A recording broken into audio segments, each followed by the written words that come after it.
নমস্কার আমার প্রিয় বন্ধুরা, মৈত্রী ব্লগ থেকে তোমাদের সবাইকে স্বাগত জানাচ্ছি। আজকে আমি তোমাদের কাছে নিয়ে এসেছি মেথি শাকের পরোটা। আমি কিভাবে তৈরি করছি মেথি শাকের পরোটা, তোমরা নিশ্চয়ই ভিডিওটা প্রথম থেকে শেষ অবধি দেখবে। এই মেথি শাকের পরোটা কিন্তু আমি আলাদাভাবে অন্যরকমভাবে অন্য প্রসেসে তৈরি করছি। অনেকে অনেক রকমভাবে প্রসেস করে, কিন্তু আমি যেভাবে প্রসেসটা করছি সেটা কিন্তু নতুন ধরনের। তোমরা নিশ্চয়ই ভিডিওটা প্রথম থেকে শেষ অবধি দেখবে। এছাড়া ভিডিওটা ভালো লাগলে নিশ্চয়ই তোমরা লাইক শেয়ার সাবস্ক্রাইব করবে। পাশে যে বেল আইকন আছে সেটা প্রেস করলে তোমরা আমার অন্যান্য রেসিপিগুলো পেয়ে যাবে, এমনকি নোটিফিকেশনও তোমাদের কাছে চলে আসবে। আজকে আমি এই মাশরুম দিয়ে বা ওয়েস্টার্ন মাশরুম দিয়ে বা এখানে আচার দিয়ে আমি মেথি শাকের পরোটা আজকে আমি রাত্রের ডিনারটা করব। শুরু করছি মেথি শাকের পরোটা। দেখো, মেথি শাকের পরোটার জন্য আমি এখানে এক আঁটি মেথি শাক নিয়ে নিয়েছি, কিন্তু মেথি শাকগুলো কিভাবে ছাড়াবো, এই যে এই পাতাগুলো আছে, এই পাতাগুলোকে আমাকে নিতে হবে। এই বোটাগুলো নিলে হবে না, বোটাগুলো নিলে কি হবে, দাঁতে কিন্তু লেগে যাবে। এই জন্য এমনি করে পাতাগুলো আমি একটা একটা করে ছাড়িয়ে নেব। পুরো পাতা এমনি করে ছাড়িয়ে নেব। এই যে ডালগুলো, এই ডালগুলোও নেব না। এছাড়া পাতার মধ্যে যে বোটাগুলো থাকে সেই বোটাগুলোও নেব না।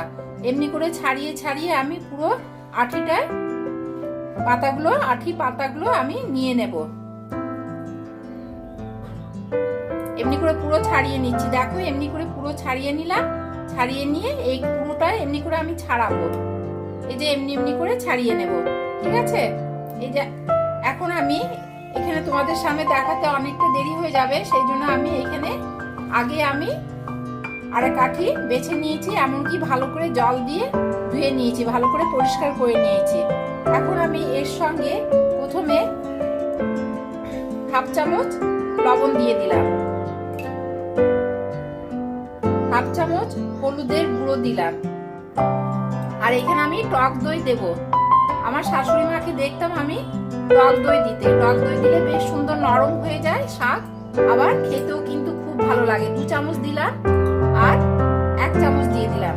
দিয়ে এর সঙ্গে আমি আবার ভাজা গুঁড়ো গরম মশলা আছে, এই যে আমি শিশিতেই করে রেখে দিই, ধনে জিরে আর শুকনো লঙ্কা দিয়ে একটু জাস্ট ফ্রাই করে নিই, সেটাকে মিক্সিতে ভালো করে গুঁড়ো করে রেখে দিই। এটা আমি পুরোটাই দিয়ে দিচ্ছি। দিয়ে ভালো করে একে মাখিয়ে রাখবো। মাখিয়ে তাও 10 মিনিটের মতন আমি রেখে দেব। বেশ নরম হয়ে যাবে, এমনকি এর থেকেও জল বেরিয়ে আসবে। যে জলটা বেরিয়ে আসবে সেই জল দিয়ে আমি আটা বা ময়দা মেখে নেব। দেখো, এখানে আমার 10 মিনিট ঢাকা দেওয়া ছিল, তোমাদেরকে আমি আগেই দেখিয়েছিলাম। এখন আমি 10 মিনিট পর ঢাকনা খুলছি। খুলে নিয়ে দেখো মেথি শাক থেকে কত জল বেরিয়েছে। দেখো কত মেথি শাক থেকে জল বেরিয়েছে। এখন আমি কিন্তু বেশি আর জল দেব না, যদি প্রয়োজন হয় তখন আমি জল দিয়ে আটা মাখবো। আমি এখানে আটা দিয়ে আমি চাপাটি বা পরোটাগুলো করছি। এই যে এখানে আমার 1 বাটি আটা আছে, বড় বাটিতে 1 বাটি। আমি প্রয়োজন মতন করে আটাটা আমি নিয়ে মাখতে থাকবো। এর সঙ্গে আমি অল্প জাস্ট 2 চামচের মতন রিফাইন্ড অয়েল দিয়ে দিচ্ছি। যেহেতু এখানে আমার দই দেওয়া আছে, সেই জন্য না তেলটা দিলেও হবে, বেশি তেল না দিলেও হবে, তাও আমি দিয়ে দিলাম, যাতে একটু এমনিতেই সফট হয়ে যাবে। যেহেতু দই থেকে জল বেরিয়েছে, মানে শাক থেকে জল বেরিয়েছে বা দইয়ের মধ্যে যে জল থাকে, এর থেকে আমার কিন্তু সফট চলে আসবে। যতটা প্রয়োজন হবে আটা আমি অল্প অল্প করে নিয়ে নিয়ে আটাটা মেখে নেব। দেখো, আমার পুরো 1 বাটি আটা লেগে গেছে, পুরো আটাটা শেষ হয়ে গেছে। আমি কিন্তু জল ইউজ করিনি, এর মধ্যে আমার আটা মাখা হয়ে গেছে, মানে পরোটার ডোটা তৈরি করে ফেলেছি। বেশ একটু শক্ত করে মাখা হয়েছে। একটু পরে কিন্তু যেহেতু দই দেওয়া আছে, সেই জন্য একটু পরে কিন্তু রেখে দিলে নরম হয়ে যাবে। আমি 2-3 মিনিট আবার রেখে দেবো একে, যাতে আটা বা ময়দা যে কোনো মেশানোই থাকলে সেটা একটু বেশ ভালো আরো নরম হবে। আমার মাখা হয়ে গেছে, নিয়েছি আমার এখানে। আমি এরপরে আমি বেলে নিয়ে চাকি বেলনা দিয়ে বেলতে থাকবো। এখানে আমি প্যানটা বসিয়ে দিয়েছি, গরম হচ্ছে, বেশ আটা দিচ্ছি। এখানে আটা দিয়ে চাকি বেলনা দিয়ে বেলে নিচ্ছি। আমি একটা একটা করে বেলে আমি মেথি শাকের পরোটাগুলো তৈরি করে নিচ্ছি।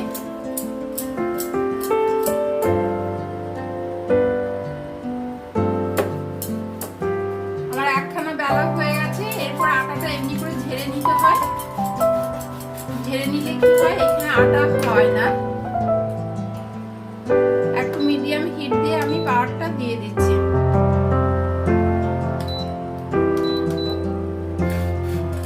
এবারে বাকিগুলো এভাবে আমি গোল গোল করে গোল শেপ করে নিচ্ছি। তিন কোণা করা যায়, আমি তোমাদেরকে গোল করে শেপটা করে দেখাচ্ছি। মেথি শাকের পরোটা কিন্তু বেশিরভাগ গোলেই হয়, তিন কোণা হয় না। তিন কোণা আমি যা করে এসেছি আমি কিন্তু গোল গোল করে করেছি।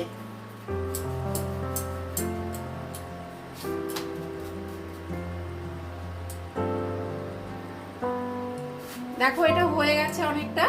এখন আমি এখানে তেল দিয়ে পরোটাকে ব্রাশ করে নিচ্ছি।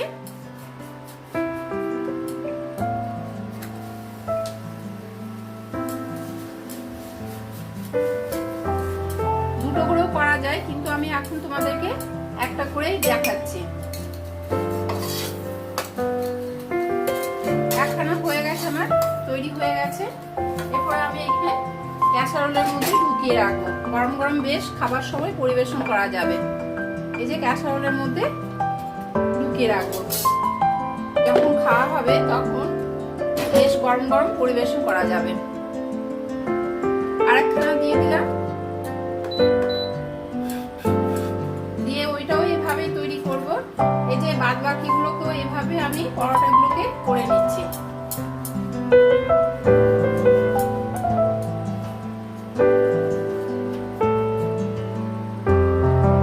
দেখো আরেকখানা হয়ে গেছে। এরপরে আমি একেও আমি তেল দিয়ে ব্রাশ করে দিচ্ছি। এই যে তেল দিয়ে ব্রাশ করলে তেলটা বেশ ভালো করে ছড়িয়ে দেওয়া যায়।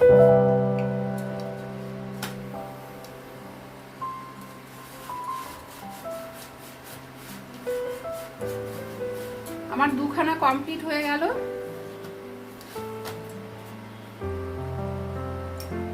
এটা বাটার দিয়েও করা যায়। কমপ্লিট হয়ে গেছে আমার দুখানা।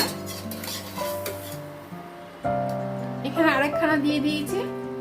বাদ বাকিগুলো আমি এইভাবে তৈরি করে নেব।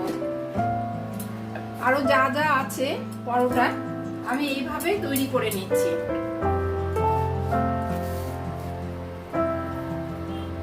দেখো আরেকখানা দিয়ে দিলাম। একটা একটা করে করছি। এখানে দুখানা করেও করা যায়, কিন্তু আমার একখানা করে করে সুবিধা হচ্ছে। একটা একটা করে বেলছি আর একটা করে দিচ্ছি। আমি দুখানা করেও করা যাবে।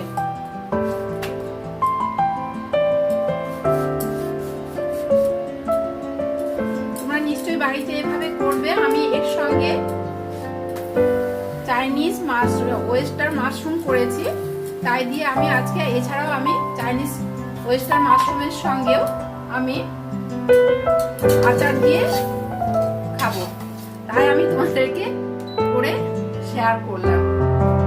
যেহেতু আজকে আমি চাইনিজ ওয়েস্টার্ন মাশরুম করেছি, সেই জন্য আমি মেথি শাকের পরোটা রেসিপিটা আমি তৈরি করে তোমাদেরকে শেয়ার করছি। একসঙ্গে দুটো ভিডিও দেখানো যায় না, ডাউনলোড হবে না, সেই জন্য আমি একটা একটা করে ভিডিও তোমাদেরকে ওয়েস্টার্ন মাশরুম আর এই যে মেথি শাকের পরোটা আলাদা করে দেখানো হবে। এভাবে অন্যগুলো আমি কমপ্লিট করে নিচ্ছি। দেখো আমার কমপ্লিট হয়ে গেল মেথি শাকের পরোটা। তোমরা নিশ্চয়ই রেসিপিটা এভাবেই করবে। আমি কিভাবে করছি তোমরা না দেখলে কিন্তু বুঝতে পারবে না। অন্যরা অন্যভাবে করে, কিন্তু আমি কিভাবে করছি, আমি অন্যভাবে এই মেথি শাকের পরোটাটা করছি। তোমরা দেখলেই বুঝতে পারবে যে কিভাবে আমি তৈরি করছি। কমপ্লিট হয়ে গেল আমার মেথি শাকের পরোটা। দেখো দেখো আমার মেথি শাকের পরোটা কেমন হয়েছে। ভিডিওটা ভালো লাগলে নিশ্চয়ই তোমরা লাইক শেয়ার সাবস্ক্রাইব করবে। পাশে যে বেল আইকন আছে সেটা প্রেস করলে তোমরা আমার অন্যান্য রেসিপিগুলো পেয়ে যাবে। এছাড়াও রেসিপিটা ভালো লাগলে নিশ্চয়ই তোমরা কমেন্ট বক্সে জানাবে। আজকে এই পর্যন্ত, পরের রেসিপি নিয়ে তোমাদের কাছে আবার ফিরে আসবো। তোমরা ভালো থেকো, সুস্থ থেকো, বাই। আজকে